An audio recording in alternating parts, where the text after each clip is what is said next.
మనిషి వర్ధిల్లాలి, విజ్ఞాన సమాజం నిర్మిద్దాం.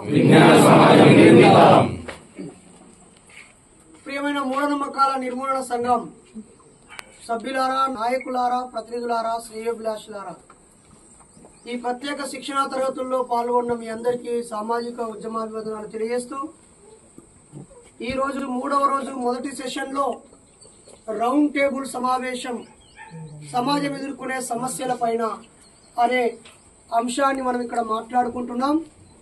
ఈ క్రమంలో ఏ ఏ అంశాలపై మనం మాట్లాడొచ్చు, రౌండ్ టేబుల్ సమావేశం నిర్వహించవచ్చు, అసలు రౌండ్ టేబుల్ సమావేశం అంటే ఏంటి, దాంట్లో ఎలా పాల్గొనాలి, ఎలా నిర్వహించాలనే నైపుణ్యాన్ని శిక్షణను మీకు ఇవ్వడంలో భాగంగా మనం ఒక అడుగు ముందడుగు వేశాం. ఈ క్రమంలో ఇన్ని సమస్యల గురించి మనం రౌండ్ టేబుల్ సమావేశం పెట్టొచ్చు అని మీరు ఇప్పుడు ఒక 150 సమస్యలని మన ముందు చూపించడం జరిగింది. ఇంకా మీకు సమయం ఇచ్చి పేపర్ ఇచ్చినట్లయితే 500 సమస్యలనే మీరు రాయగలుగుతారు మిత్రులారా. ఒక్క టాపిక్ తీసుకుంటే దాంట్లో సబ్ టైటిల్స్ ఎన్నో ఉంటాయి. ఒక విద్యారంగం తీసుకుంటే ఉన్నత విద్యా సంస్కరణలు, ప్రభుత్వ నిర్లక్ష్యము లేదా ప్రొఫెసర్ల ఇన్ఫ్రాస్ట్రక్చరు, విశ్వవిద్యాలయాల పరిరక్షణ, ప్రైవేటు విశ్వవిద్యాలయాలు వ్యతిరేకించడము, అందులో కార్పొరేట్ శక్తులు దూరడము, లేదా దాంట్లో పార్ట్ టైమర్స్, దానిలో ఉద్యోగస్తుల హక్కులు, దానిలో థర్డ్ గ్రేడ్ ఎంప్లాయీస్ యొక్క కష్టాలు, విద్యార్థులకు లేని సౌకర్యం, ఇట్లా ఒక్కటి తీసుకుంటే 10 రకాల అంశాల మీద రౌండ్ టేబుల్ సమావేశం పెట్టవచ్చు. రౌండ్ టేబుల్ సమావేశానికి ఎవరి పర్మిషన్ అక్కర్లేదు. 20 మంది కూర్చునే స్థలం ఉండి మధ్యలో ఒక టేబుల్ వేసుకోగలిగితే 20 కుర్చీలు ఉంటే చాలు.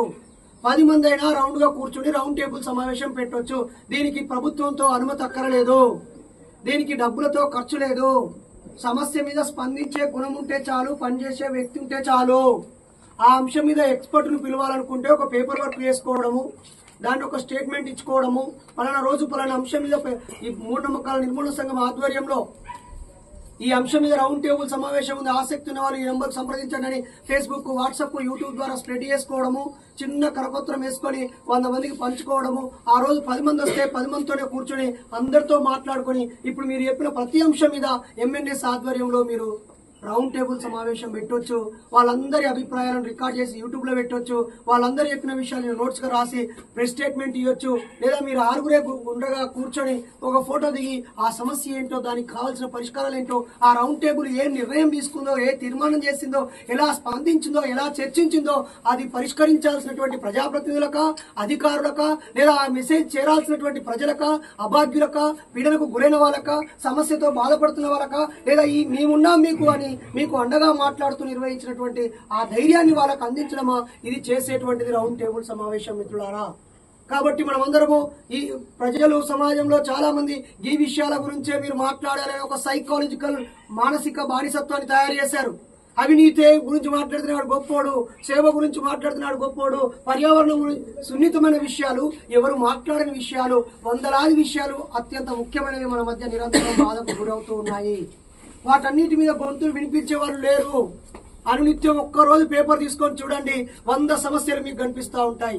ఈ రోజు మహిళల ఆత్మహత్యలు గాని, యువకుల ఆత్మహత్యలు గాని, రైతుల ఆత్మహత్యలు గాని, యూనివర్సిటీలో విద్యార్థుల ఆత్మహత్యలు గాని, హాస్టల్లో విద్యార్థుల ఆత్మహత్యలు గాని, వృద్ధులు నిర్లక్ష్యానికి గురై బలవన్మరణం.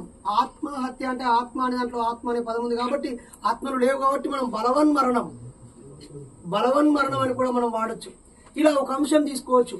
లేదా రకరకాల ఉద్యోగాల్లో వచ్చే వివక్ష మీద తీసుకోవచ్చు. పర్యావరణము, ప్రకృతి, ఒక్కొక్క అంశం. పెట్రోల్ సేవింగ్ అనే అంశం మీద ఎందుకు పెట్టుకోకూడదు? పెట్రోల్ పెరగడం పైన ఒక రౌండ్ టేబుల్ ఎందుకు పెట్టుకోకూడదు? మొబైల్ ధరలు పెరగడం పైన ఎందుకు ఒక రౌండ్ టేబుల్ సమావేశం పెట్టుకోకూడదు? అసలు ఏ అంశం మీదైనా మనం గుండ్రగా కూర్చొని మాట్లాడుకోవచ్చు కదా, స్వేచ్ఛ ఉంది కదా. అసాంఘటిత కార్యక్రమాల కోసం రౌండ్ టేబుల్ కానక్కర్లేదు, లేదా సమాజానికి కీడు చేసే అంశాల మీద కాదు, సమాజాన్ని చైతన్యం చేయడం కోసం, బాధ్యతలు గుర్తు చేయడం కోసం, బాధితులకు అండగా నిలబడడం కోసం, భావితరాలకు సందేశం ఇవ్వడం కోసం మనం రౌండ్ టేబుల్ సమావేశాలు విస్తృతంగా నిర్వహించాలి. చాలా మంది ఎంఎన్ఎస్ అనగానే మూఢనమ్మకాల నిర్మూలన సంఘం అనగానే ఏదైనా మంత్రాలు జరిగితే మనం ప్రెస్ స్టేట్మెంట్ ఇవ్వాలేమో, ఏదైనా సంఘటన జరిగితే మన కార్యక్రమం నిర్వహించాలేమో.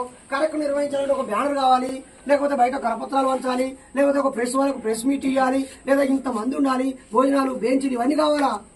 గుండ్రా కుర్చీలు వేసుకొని బెంచీ లేకుండా ఏం కాదు. సమాజంలో సమస్య ఉందని గుర్తించడం చాలు, దీని మీద సమాజానికి సందేశం ఇవ్వాలనే మనసుంటే చాలు, మాట్లాడే వ్యక్తి ఉంటే చాలు. 10 మంది కూర్చున్నా మనం ఒక సందేశం ఇవ్వచ్చు, ఒక అంశాన్ని పెట్టుకొని చర్చించవచ్చు, దాని మీద రిపోర్ట్ ఇవ్వచ్చు. చేయడానికి ఎంతో పని ఉంది, చేసేవాళ్ళు లేరు మిత్రులారా. ఏ పని చేస్తే నాకు పేరు వస్తుంది, ఏ పని చేస్తే నాకు పాపులారిటీ వస్తుంది, ఏ పని చేస్తే నన్ను మెచ్చుకుంటారు అనేటువంటి యావలో పడి అత్యంత మౌలిక విషయాల పైన మాట్లాడే వ్యక్తులు అంతరించిపోయారు మిత్రులారా. రోబో 2 అని ఒక సినిమా తీశాడు రజనీకాంత్, రోబోగా మారి. నిజమేనా? అది ఎంత పెద్ద సున్నితమైన అంశం. ఆ అంశాన్ని ఒక డైరెక్టర్ తన కళాత్మకంగా తీశాడు. ఒక పాపులర్ వాళ్ళని పెట్టి, టెక్నాలజీ పెట్టి తను సినిమాకు తగిన రాబడి వచ్చిందేమో కానీ అలాంటి సినిమాలు చాలా వచ్చాయి మన సమాజంలో. శ్యామ్ సింగర్ అయిన ఒక సినిమా వచ్చింది, ఆ మధ్య పీకే అని ఒక సినిమా వచ్చింది, గోపాల గోపాల అని ఒక సినిమా వచ్చింది. మన చుట్టూ చాలా సినిమాలు కూడా వస్తూ ఉన్నాయి. కానీ ప్రజలు, ప్రజా సంఘాల వాళ్ళు, స్పందించే మనుషులు, సామాజిక కార్యకర్తలు, సైన్స్ కార్యకర్తలు, సమాజం మేలు కోరే మంచి మనుషులు వాళ్ళ వాళ్ళ ఉద్యోగాలు, కుటుంబాలు జీవిస్తూనే నెలకొక రౌండ్ టేబుల్ సమావేశం పెట్టచ్చు. దీనికి ఏం ఖర్చు కాదు. నీకు మనసుంటే ఓ 20-30 పుస్తకాలు తెప్పించి పాల్గొన్న వాళ్ళందరికీ గిఫ్ట్ గా ఇచ్చి కూడా ఒక ఫోటో దిగొచ్చు. అనవసరమైన దండలు కొనుక్కుపోయి వేయడానికి, శాల్వాలు కొట్టుకుపోయి కప్పడానికి, ప్రముఖుడిని అభినందించడానికి, ప్రముఖంతో ఫోటో దిగడానికి, ప్రముఖుల వెనకాల పరిగెత్తడం కాదు, సమస్యల వెనకాల పరిగెత్తండి. ఆ సమస్యతో పీడించబడేవాడు, బాధించేవాడు, పనిచేసేవాడు మనతో కలిసి వస్తాడు. కాబట్టి ఉపన్యాసాల కంటే ఉపన్యాసం ఇవ్వలేకపోయినా ఆ సమస్యతో బాధపడే వ్యక్తి 2-3 నిమిషాలు తన ఆవేదన చెప్పుకునే సందర్భం రౌండ్ టేబుల్లో దొరుకుతుంది. అందుకే మనం ఈరోజు టిఫిన్ కి ముందే చక్కగా ఒక 3-4 జట్లుగా మారి రౌండ్ టేబుల్ సమావేశాలు చేసుకుందాము. సరేనా మిత్రులారా?